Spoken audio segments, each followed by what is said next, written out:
Good afternoon, everyone. First, giving honor to my Lord and Savior, Jesus the Christ, who is worthy to be praised from the rising of the sun until the going down of the same. He is worthy to be praised.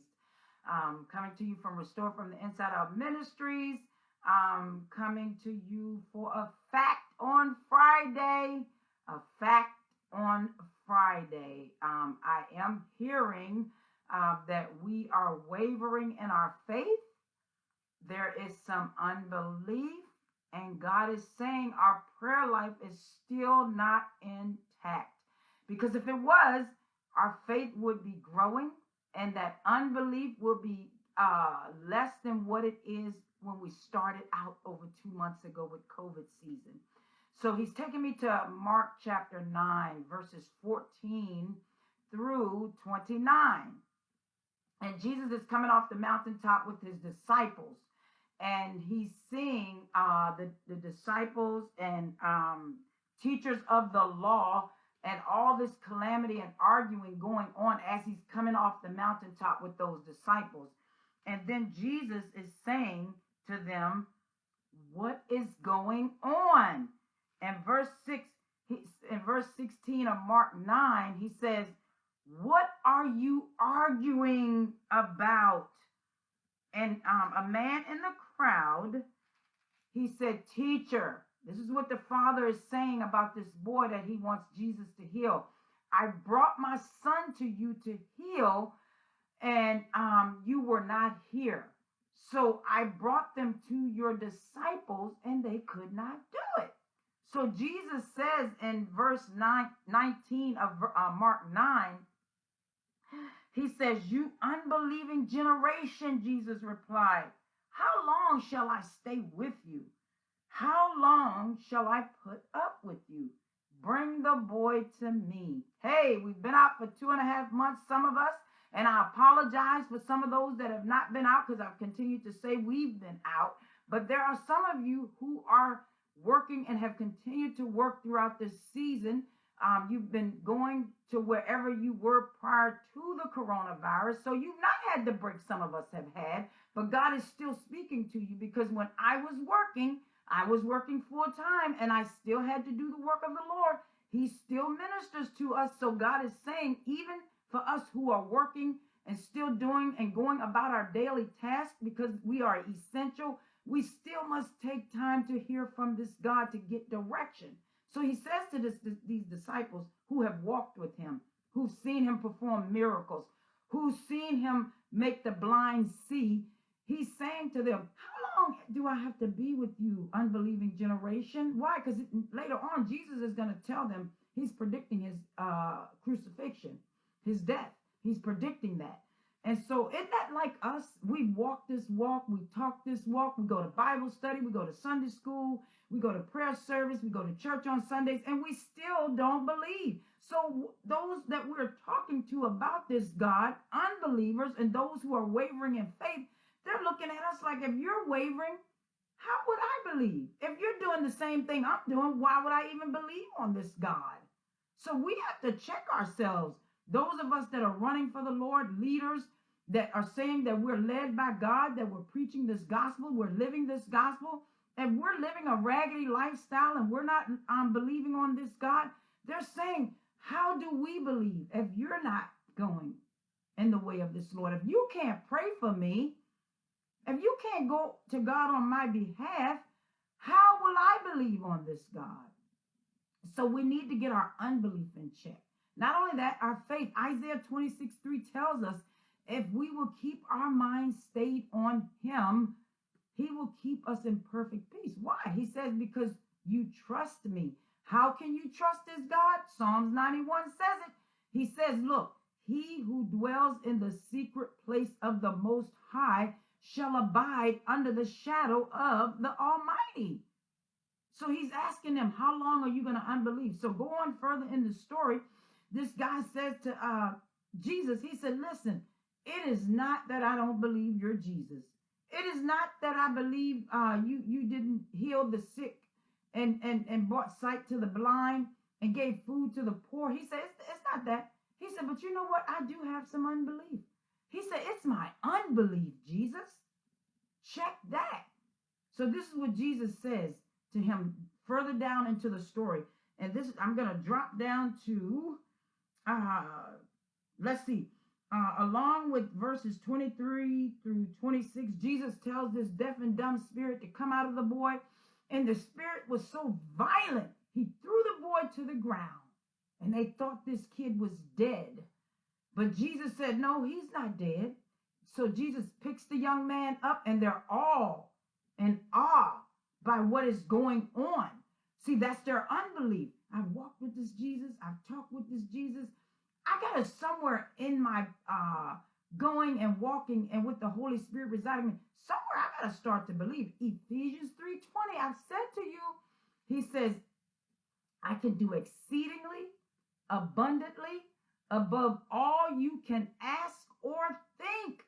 But this is critical. The last part of that says, but it's according to the power that works in you. You got to get your faith going. Listen, it says faith without works is dead.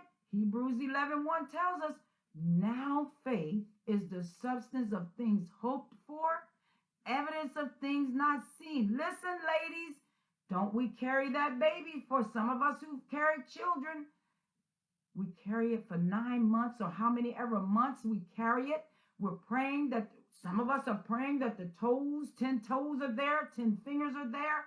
But sometimes we forget to pray, God, to let this child be of you, like Hannah did over in 1 Samuel chapter 1. Hannah prayed to the point where she was laid out on the altar, and the priest Eli said, woman, foolish woman, how long are you going to be drunk? Listen, we got to be like Hannah. Hannah rose up and said, listen, I am not drunk. She said, I'm pouring my soul out to this God because I've asked him for something. And I've asked him specifically. Hannah was specific in her prayer. She asked for a child, a boy child. And she said, if you give him to me, I will give him back to you. Hannah was a woman of faith. Hannah, when she prayed, she believed what she prayed for. And do you know God gave her that son? 1 Samuel chapter 1. Not only did he give her the son, the vow that Hannah made to God that she would give him back, she gave him back. Check your unbelief. Check your faith. So listen, God is saying, say to me if you don't believe what I'm saying to you. I told you on yesterday in Habakkuk 2, chapters, verses 2 through 3, write that vision down, read it, make it plain that when you go back and say, listen, God, this is what you said about it. Here it is, God, I'm believing you. I'm praying to you. But God says it's not that. He said some things only happen through prayer and fasting. Yes, some of us are not medically able to fast, but there are some habits we have that we can get rid of, and we can do it through prayer and fasting. Put that cell phone down, put that computer down. I told you I'm a cake eater, but by the grace of God, I don't buy it. So I have other things that I do like to have and utilize. And so when I pray and fast, I go to God and ask him what it is that he wants to take from me, that my focus is on him throughout my praying and fasting. You will hear God better. Every time you think of that thing that you want, the urge of it, you turn to God and you pray and ask God. Hear God for what it is he wants you to do in this season, where it is he wants you to go in this season. What is it that he's saying to you in this season for you and for those who are connected to you? Yes, you may have some like Job, but Job was a man of faith, but those around him, his friends, told him to curse God and die.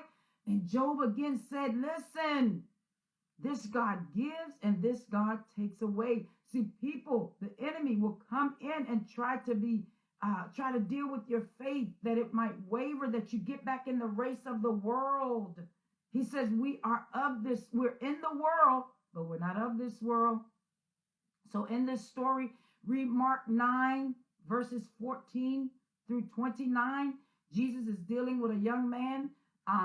When he's coming off the mountaintop from a high time, he's coming down, seeing all this chaos, this foolishness in the land. We labor before God. We minister before God. We talk to God. We commune with God. And here we are having some unbelief. God says, how long?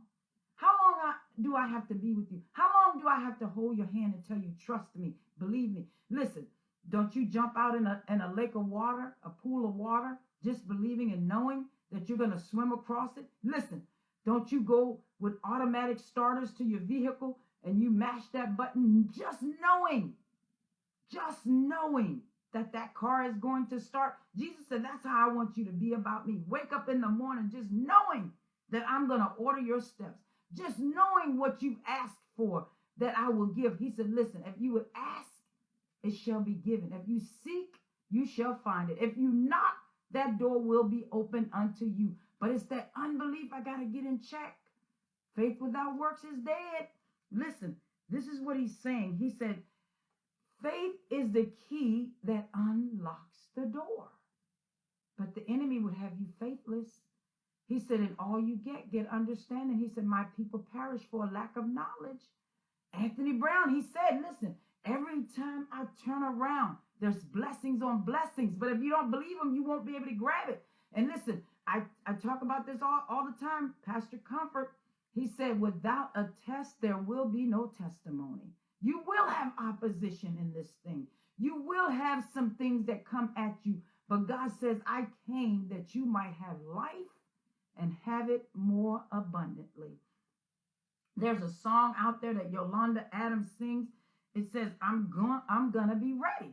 How are you gonna be ready? I said to you in Psalms 91, he said, he who dwells in the secret place of the Most High shall abide under the shadow of the Almighty. He tells us even in Psalms 91:7 that the enemy will come one way, but he will disperse him. He said in Psalms 91:7, he said 1,000 will fall at your side and 10,000 at your right hand, but it won't come near you.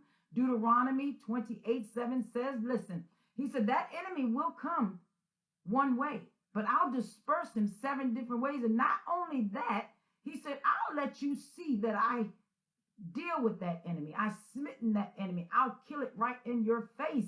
He said, I'll send you blessings. You'll be blessed in the city. You'll be blessed in the country. You'll be blessed coming in. You'll be blessed going out. I'll send so many blessings that it will overtake you. He said, but you have to hear the commandments of my word and obey. Fact for Friday, check your unbelief. Check your faith. Get before this God, fast and pray. He says in Genesis 1, I give you time to commune with me daily. Listen, some of us work out, men, women, to build muscle. We got to work out with God to build our faith, to get that unbelief in check. The enemy comes like he did Job. He said to God, God said, Satan, what are you doing? He said, I'm going to and fro the earth to see whom I can devour. That means I'm going to find that unbeliever. I'm going to find the weak Christian. And this is what God says. Hey, have you checked my servant Job?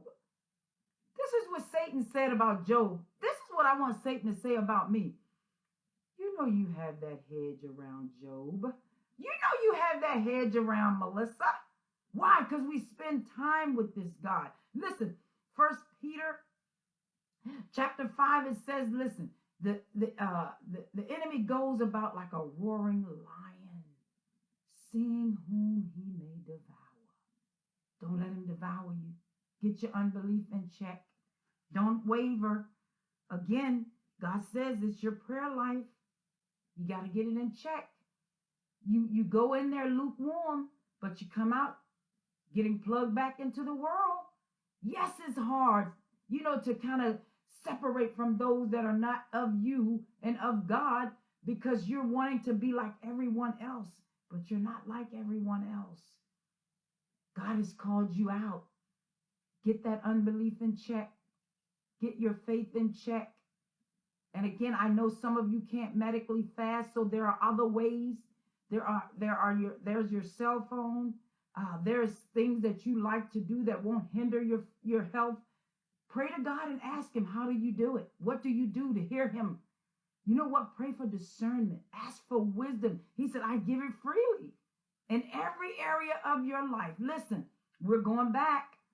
You're going back to some places You're going back to school, going back to work. For those of us who were out church, we're going back. You're nervous, your unbelief. He said, let's get it in check because you have no control over what's going to happen out there. Proverbs 3, 5, and 6, he says, you know what? Trust in the Lord with all thine heart and all your ways. Acknowledge him, and I will direct your path. He said, I'm trying to get you restored. And that restoration starts in the heart, starts on the inside. In order to rest, you got to get restored. Do what this man do. Say to God, man, I don't believe it. Help me with my unbelief. I know you say you're not a man that you should lie. I know you say you give blessings abundantly, that it overflows. He said, but look, I believe, but it's my unbelief, God. Help me with that. And watch God work it out. Get rested by being restored from the inside out. Mark 9, verses 14 through 28. Get your prayer life in order that you might get back where you need to be. So in discerning and in wisdom, God will be able to help you to fight the tactics and the foolishness of that enemy. Because we will have opposition. But in opposition, God tells you in that test, you will have a testimony. You have the authority over the enemy. And you have all power over the enemy. But he says, nothing will hurt you. But in Luke 22:31, he says, listen, Simon, Simon, Satan has requested to sift you as wheat. But I have prayed that your faith fail you not. And once I've prayed that for you and restored you, restore your brethren, restore your sister. But you can't do that if you're not hearing and moving on God and believing and getting your faith in check. Restore from the Inside Out Ministries. Until next time.